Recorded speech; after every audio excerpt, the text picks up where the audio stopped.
I have Professor McMillan here, if you're ready to speak with him. Absolutely, very much so. Thank you. Hello? Hello, this is Adam Smith from NobelPrize.org, the website of the Nobel Prize. Hi, Adam. Hi. Many congratulations on the award. Thank you so much. Did you actually get the call from Stockholm?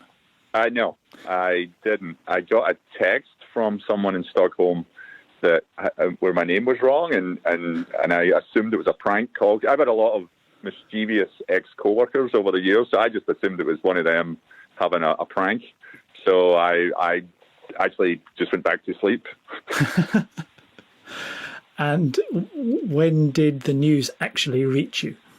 Well, the news reached me because after the other winner, Ben List, also was trying to contact me.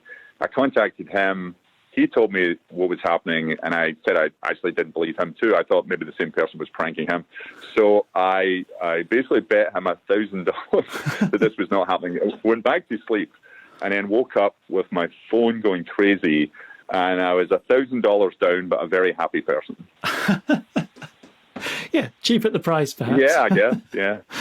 When we spoke to Ben List, he was in a cafe with his wife, Sabina, on holiday. So it's reached you in strange ways, this news.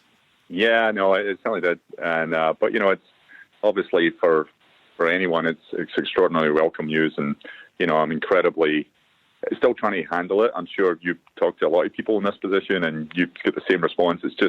It's hard to sort of get your feet underneath you to a certain extent. You're just trying to take it all in. I guess the day carries you along a little bit. It must have been already quite a whirlwind. Yeah, I mean, the very first moment I came out my driveway and there was press at the bottom of the driveway, which doesn't usually happen to me on a Wednesday morning, I would say. And then when I got to work, there was press in the parking lot there too, so that was unique. And it's just been a sort of whirlwind ever since. But what's wonderful is we have these fantastic people sitting beside me, the communication folks at Princeton, who are just top range professionals at dealing with this kind of stuff. So they're keeping me in check, which is good. Yeah, they shepherd you about, and I guess I gather you're within the kind of confines of your department now, so relatively safe. And I spoke to your assistant earlier, and she said you were doing an interview with your group. Yeah, well, it wasn't really an interview. It was a group meeting. We have a group meeting every morning at 9:00. And I thought, for a little bit of sanity, I would still have our group meeting, which was good. And so we just talked about science for an hour, which was kind of fun. And it was a very, as you can imagine, happy celebratory mood. And they sort of showed up with champagne and cakes. How they got champagne, I don't know, because you can't buy alcohol in Princeton until 10 in the morning. But somehow they found champagne, so I'm not quite sure how they did that.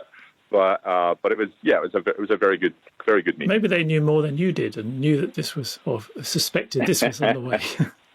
Yeah, I don't know. That's one of the things about research groups. They're incredibly good at sort of solving problems at short notice, and they once again they came through.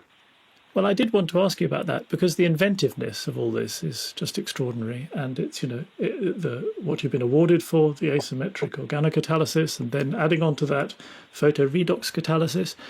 Where do all these ideas come from? I don't know.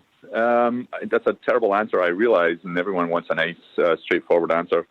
I think all scientists have these kind of wacky ideas along the way, and some of them work and some of them don't work. And this was one that, came and was successful and went forward. And, and again, it sounds obvious to say we were lucky, but we were lucky.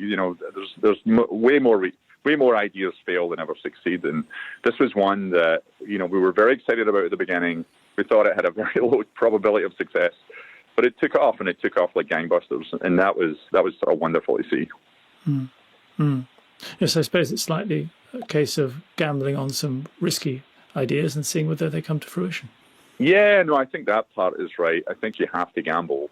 I think that's why scientists, in my opinion, have the greatest job in the world, because we get to show up every day. We get to take these sort of risks, and we get to try and work on things that should never work. And if you think about it, it's the stuff that should never work is where all the good stuff is. Because there's always, knowledge is incredibly important. There's always parts of knowledge which are overstated or underappreciated too. And so there's definitely things that people believe would never work. have a fantastic chance of getting there. And I think, honestly, I'm one of those people, there's many like me, who think we've just scratched the surface on that kind of way of thinking. Well, certainly on the diversity of organic molecules to be built, we've just scratched the surface. There's a whole universe to explore. Oh, that's for sure. I mean, that's one of the things which is, one of the most exciting parts, I think, when talking to an incoming undergraduate, even or a first year, about the fact the very first day they build a molecule, it's never been made in the universe before, and you explain that to them and they get so excited about the fact that they've just done that. And you don't sort of realize how open the whole field is and the whole science is towards doing new things. And I think that's what keeps chemistry and science moving forward. Well, that's nice to finish on a kind of recruitment drive for chemistry. I'm sure that people will be converted. I hope we'll talk about all this more at greater length in the future, but I should let you get on with this day. And I guess people will be left wondering whether Ben List is going to collect on his $1,000. Oh, I would be the happiest person in the world to hand Ben the check for $1,000, and I'm glad he won that bet. Excellent. Lovely. Thank you very much for speaking to us, and wishing you a fantastic day. Thanks a lot. Thank you. Bye. Thanks, Adam.